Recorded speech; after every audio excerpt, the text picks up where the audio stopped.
But I used to have a mindset of thinking that universe and God were the same thing.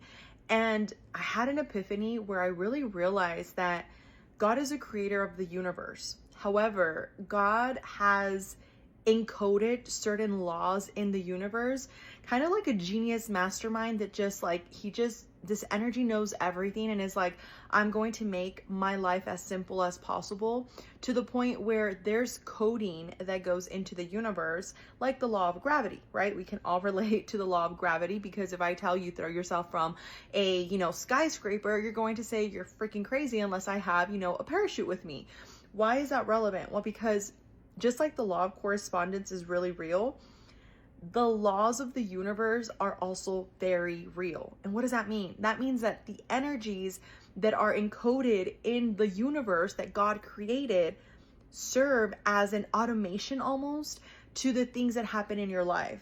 So that's why when I personally pray to God, I worship God, I worship the energy that He is, but I also recognize the power in what He's created.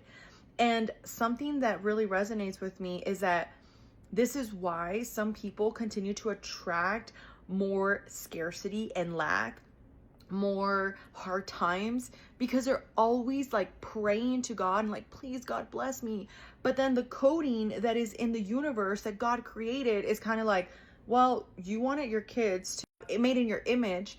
Therefore, if they're made in your image, that means they can manifest. They can either bless themselves or stay away from their blessing. So if this person is saying like, God, please bless me, but then the energy that they're emitting around people is of competition, of lack, of scarcity, that's what you're going to receive more of.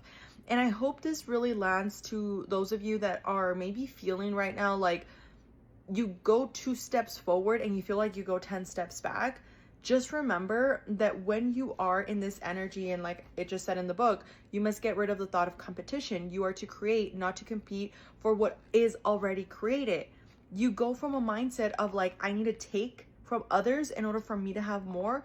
And you just understand like there's more than enough abundance. There's more than enough opportunities. There's more than enough blessings. And I have nobody to compete but with myself.